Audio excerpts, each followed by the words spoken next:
Hello, welcome back to Housebound Book Chats with Kate. Last time I had a few people say, "What is that behind you?" And I know I did address that at the end, but perhaps I should have said it at the beginning. This is a pillow of my fiance. Um, and yep, she's just going to be watching us hang out. Today I'm going to be talking about another classic that I read recently, since most of the books I think I talk about these days are classics. I'm doing a lot of classics. You may recall the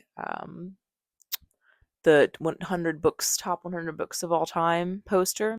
Today we're going to be talking about Lord of the Flies, which this is a really pretty cover. Like I really do enjoy this cover. Most times I've heard people talk about Lord of the Flies, it's been in the context of I just read this for my high school English class and I don't like it because I'm reading it for an English class. Because I didn't read it in high school, I was interested to see what it would be like for me to read now because it's one of those books where I have like a lot of expectations built up in my head about what it's about, what it's like, what the vibes are, what the title means.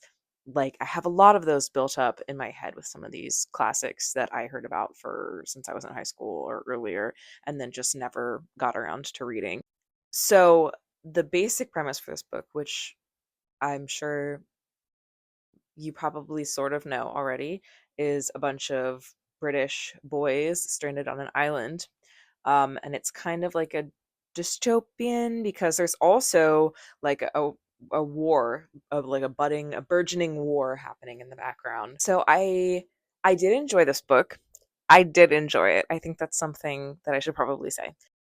It freaked me out. It did it did freak me out. I actually wasn't sure if it would freak me out, because I was like, "Okay, I kind of know what it is, right?" Like, it's like boys on an island, like, I can violence, I'm sure, like, weirdness, like, I could kind of see where it was headed, I thought, and I was nothing happened that I was like, "That's crazy. That would never happen." Nothing like that. It's just that the amount to which it disgusted me or just made me feel really uncomfortable was higher than I thought it was going to be. So these boys are stuck on this island together. We love a media about young people being stuck on an island together. We really love that. Prior to this, I had actually only consumed media about girls being stuck on an island together. I have just started Yellow Jackets, which I'm enjoying so far, and then also previously watched season 1 of The Wilds with my fiance. I really enjoyed that. And I was really interested to see how media about boys on an island differs from girls on an island and whether I would agree with that. I am interested in my experience reading this book compared to what like a high school boy might have thought. Um, I would love to hear any insight into that, how this experience might have differed. One of the things that made it really hard for me to read this book was that, and this wasn't necessarily a thing that was as prominent in like girl island media. So the violence, any kind of violence in this book done to animals during hunting scenes specifically um, was very charged for me with this kind of like sexuality in the killing of the animals in this book. Um, and I think that was entirely intentional. The scenes were not just hunting an animal. They were not just being violent, being weird, being like freaked out, being trying to figure things out. The scenes when they were losing control, as they were at times in this book, certain characters, it felt like there was this undercurrent of like sexual violence. So that was hard to read. And I was wondering if that's the sort of thing that every reader is picking up on and isn't comfortable with, or whether just maybe my identity, my background is sensitized me to that a little more. I'm going to talk about some other things I thought were kind of interesting. Um, and one thing that I enjoyed was there are all the boys, of course, many different personalities, all the different boys in this book who are characters, but there's also another character, and that character is the island itself. There are lots of examples throughout the book of the parts of the island, parts of nature, um, personified. Just, like reaching. There's one part where they talk about the water coming up, and it says an arm of surf, a yard or so from him, and fingers of spray. And there's just this constant presence of the island, not only as a setting, but also as its own character.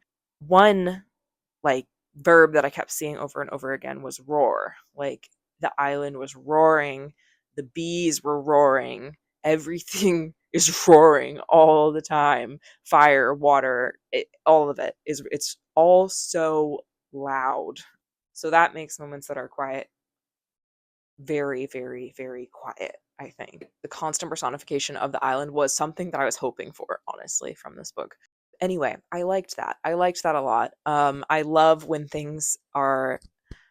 places are characters in books. I really love that.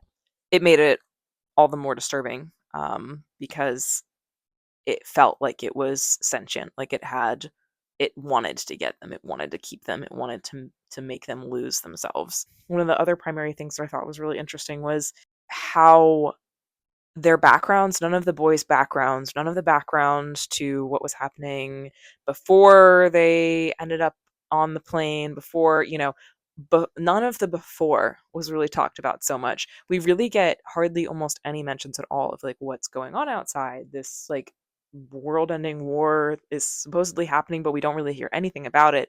We don't hear about any of the boys. Like really, we hear like very small details occasionally of like who they were before, and we only really mostly hear about who they were before in relation to other people, like the adults in their lives. And my aunt said this, like my dad did this, but we don't really hear about them, before, with a few exceptions, I think. And anytime that they're trying to do the right thing, they're trying to do it to be like adults, but not necessarily for themselves. And so I think that the way that childhood and like your morality as a young person, like how it develops, I think that was all of that was presented really interestingly and accurately. The whole being on the island at many times, at many points, leaned into the fact that it felt like a dream. As I was reading it, I was like, this feels like specifically those memories you have when you're a kid, and maybe this is not an every person thing, but this is a me thing. You have these memories where you're like, I think this happened to me, but it's like you have like these weird blurry, like almost like hallucination like memories from certain times. And like it feels sometimes like when you're a kid, the like veil between you and this like other world of magic and stuff, like it feels like that veil is like paper thin sometimes when you're a kid. This book got that, and I feel like it kind of used it to like make the whole experience of being on the island seem even more like, I don't know, you kind of end up feeling like you're like, did this happen? Expectations wise, I was expecting there to be a lot more violence a lot earlier on. Um and maybe that's my own biases, but I really thought that they were just gonna just tear each other's heads off like immediately.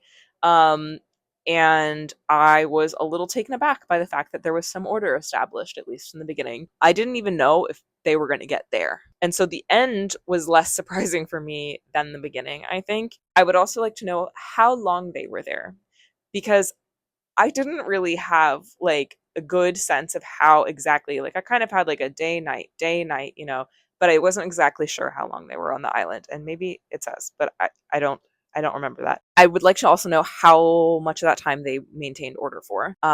It felt surprisingly long. At the end, I guess we're going into a little spoiler here. Upon the man landing to yoink them off the island at the end, him coming up to the boys and saying, have you guys been playing at war?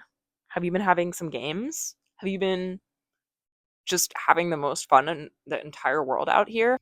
Yeah, they would say that. They would say that because boys are supposed to have fun and hit each other with sticks when adults are not there. Um, Not kill each other, but alas. I think it's also interesting because it does say a lot about us as a society that we have boy island media. We also have recently a lot of girl island media that's really in the spotlight. It says a lot that that's a focus now. Now, as we're delving more into girlhood and into the mysteriousness of girls being young and developing into themselves and dealing with what the world throws at them. If this was girls and someone lands on the island to pick them up, to rescue them eventually, they're not going to say, "You guys playing war? Are you having a good time just being absolutely crazy bonkers?" I don't think anyone still understands like how girls would interact on an island, and I'm really excited to watch more of Yellow Jackets because obviously that does explore that theme, and I'm very interested in anything that tries to tackle girlhood and girls bonding in isolation. Overall, there were a few things I thought was really, really interesting in this book. Overall, I did quite enjoy it. It started out, I was like, oh boy, we're really doing that thing where it's a survival narrative and it starts out and it's just, they're not hungry enough yet for things to like go wrong. But then it got me. Then it got me. Later on, last half, I was like, I maybe last third, I do feel quite nauseous. Like I don't feel well. I feel unsettled. I don't even know if it's because I want them to be rescued. It's just that I don't like watching them be like this because it's not only is it scary in a human sense, it's familiar in a way that like this violence, the way they're acting, the way that it ends, familiar deeply on a certain level to me that I don't know if it's familiar to everyone on. Um, like I don't know if men are reading this and they're like, ugh, like that's like there's another layer to that. I don't know if they are. I don't know if they're feeling the same way. Guess I should have been in those Socratic seminars in high school in the classes that read Lord of the Flies. Instead, I was reading Great Expectations and Great Gatsby. Apparently, just a bunch of books that started with great. Anyway, I gave this one a 4 star because I think it was like a 4.5 star, but Goodreads doesn't let me do that. Only Fable does. It was really good. It was good. It was good. It did its job. Thank you for sticking around for this little bit of rambly discussion. Anyway, thank you for hanging out with me, and I will see you next time.